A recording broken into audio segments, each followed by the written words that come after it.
Bismillahirrahmanirrahim. Assalamualaikum warahmatullahi wabarakatuh. Alhamdulillahirrahmanirrahim. Puji dan syukur kehadirat Allah Subhanahu wa taala.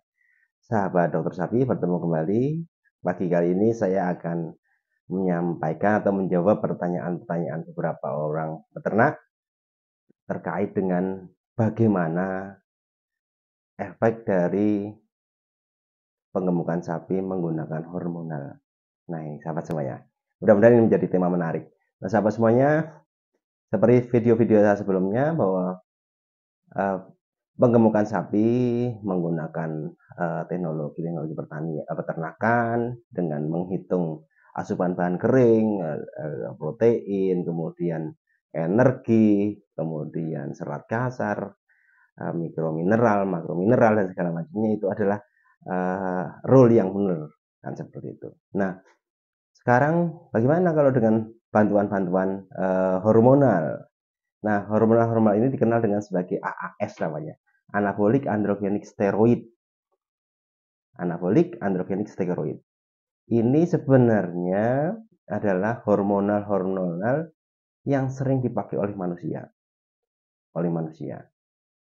Oleh olahragawan. Lebih menciri lagi untuk binaragawan yang biar pengen ototnya kuat. Kemudian ototnya berisi dan segala macamnya. Jadi AAS ini bisa dikenal beberapa, contohnya adalah di dalamnya ada hormon testosteron, atau yang kedua adalah tren bolon, namanya tren bolon. Itu trennya dalam tanda kutip, trennya supaya maju dan segala macamnya itu sahabat semuanya.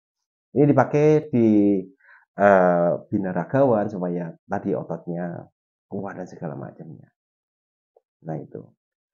Nah, kalau dipakai untuk sapi, untuk penggemukan sapi, itu seperti apa alurnya?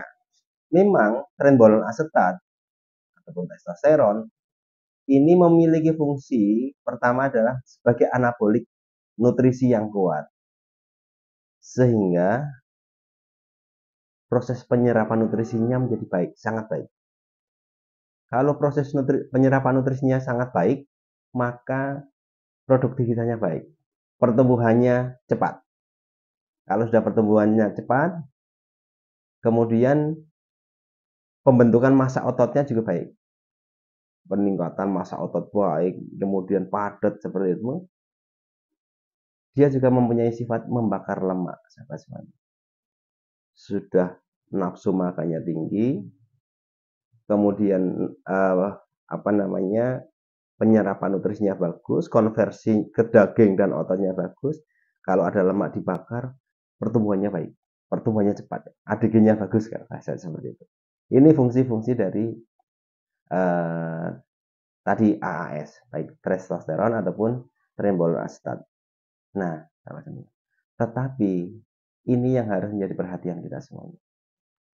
Di Australia memang beberapa orang menyatakan lawang di Australia aja banyak yang pakai itu. Iya, di Australia memang banyak yang memakai seperti itu. Tetapi pengawasannya sangat ketat. Artinya apa? Contoh, trenbolon asetat itu adalah hormon yang diberikan secara implan. Diimplan dengan gan implannya ini masuk ke dalam di bawah kulit, jaringan di bawah kulit atau subkutanya telinga, di telinga seperti ini. Jadi kelihatannya kalau sapi yang diberi trenbolon asetat ini dilihat telinga bagian luarnya ini ada seperti spons seperti itu. Bentuknya yang ada seperti batang korek berjeda-jeda seperti itu. Macam-macam bentuknya, ada yang bentuknya spons. Jadi itu. Kemudian kalau itu benar-benar diaplikasikan ke sapi, itu memiliki masa bebas obat sekitar 60 hari sahabat semuanya, ke 2 bulan. Nah, sebenarnya untuk menggemukkan selama 90 hari atau 120 hari sudah tidak ada efek residu lagi di daging. Tetapi siapa yang bisa mengendalikan itu? Ketika importasi banyak atau ketika kita pelihara sapi cukup banyak, 100 ekor ataupun 1000 ekor, itu biasanya ada risiko-risiko di dalamnya, risiko kematian, risiko potong paksa lah. potong paksa itu salah satunya jika terjadi di bawah 60 hari, contoh seminggu pertama sapi masuk, angkanya cukup tinggi, entah karena pincang, karena sakit, sehingga dengan alasan apapun dilakukan potong paksa. Maka dipastikan sapi yang dilakukan potong paksa tersebut mengandung residu dari Trenbolone acetate. Itu pemberian 1 dosis. Jika pemberiannya 2 dosis, kalau ada yang nakal pemberian 2 dosis, saya pernah ngecek di rumah potong hewan di Jagal itu pemberiannya 2 dosis. Dan sampai 120 hari pemeliharaan, itu masih terdeteksi di daging. Kemudian di telinganya pun masih terdeteksi. Masih bentuknya warna putih, krem, dan segala macamnya.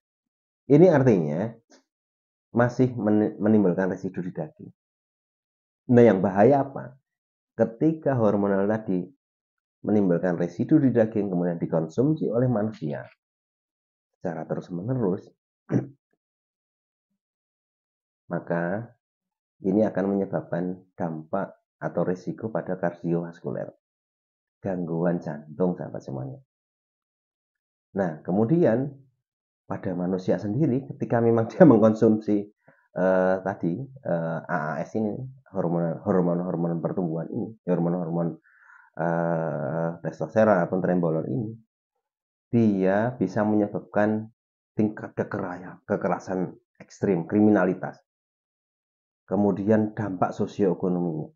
Contoh kalau testosteron tinggi pada pengkonsumsinya atau daging yang dikonsumsi banyak mengandung testosteron yang cukup tinggi, maka dia akan menimbulkan libido atau gairah seksual yang ekspresif, agresif, kemudian tinggi seperti itu. Efeknya apa? Ya efeknya macam-macam. Bisa menimbulkan kriminalitas, peningkatan kasus-kasus penyimpangan seksual atau mungkin kasus-kasus pergaulan bebas dan segala macam. Ini dampaknya seperti itu sama semuanya. Nah, dampak yang lain lagi, ini menyebabkan pikiran yang kacau, emosionalnya meningkat, gampang marah, tidak sabaran. Bahkan ketika ini dikonsumsi anak kecil atau mungkin dikonsumsi daging-daging yang ada residu hormon ini dikonsumsi anak-anak yang kecil, ini menimbulkan anak kecil itu lebih cepat mengalami masa pubertas atau pubertas dini seperti itu. Nah, ini dampak-dampaknya. Nah, cukup banyak sebenarnya. Bahkan di Australia yang katanya di sana juga pemakaian Trenbolone acetate untuk ternaknya cukup tinggi untuk penggemukan,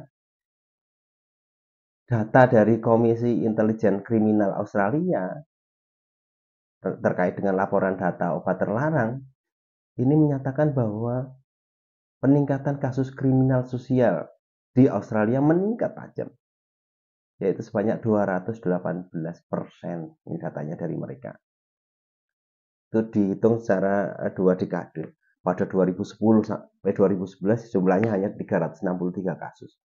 Pada 2019 sampai 2019 sampai 2020 ini kasusnya menjadi 1.160, meningkat 218%, 2 kali lipatnya sahabat semuanya. Angka kriminalitas. Nah, ini dalam laporan data Komisi Intelijen Kriminal Australia ini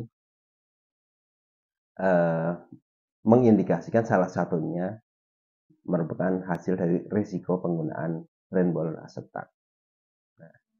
Nah, sahabat semuanya, jadi intinya seperti itu. Maka saran saya, mari kita melakukan peternakan yang normal-normal saja, dengan teknik-teknik yang benar, sesuai dengan ilmu-ilmu peternakan yang kita punya, ilmu-ilmu kesehatan hewan yang kita punya. Cukupkan pakannya, perbanyak pakannya, tingkatkan kesehatannya, biosecurity-nya, cukupkan air minumnya juga, seperti itu. Kualitas pakan dan kuantitas pakan, kualitas minum, kuantitas minumnya, pelihara dengan baik, perhatikan animal welfare-nya, kesejahteraan hewannya. Insya Allah produktivitas akan baik, adiknya tinggi, kemudian efisiensi tinggi, kemudian karkas dan persentase dagingnya juga tinggi. Nggak usah perlu yang macam-macam. Karena kalau macam-macam penggunaan hormon dan segala macam, apalagi di peternak lokal kita, ini sangat susah pengendaliannya. Jangan sampai kita sebagai peternak berperan serta di dalam menyebabkan hal-hal yang terkait dengan kesehatan manusia ataupun hal-hal yang terkait dengan sosioekonomi terkait kriminalitas. Nah, sahabat semuanya, mungkin itu yang dapat saya sampaikan. Mudah-mudahan ini bisa memberikan informasi, menjawab pertanyaan yang masuk ke saya, dan juga monggo apabila memang bermanfaat, kita laksanakan. Mudah-mudahan kita semuanya tetap di jalur yang benar. Demikian, jangan lupa subscribe, comment, and share Dokter Sapi. Assalamualaikum warahmatullahi wabarakatuh.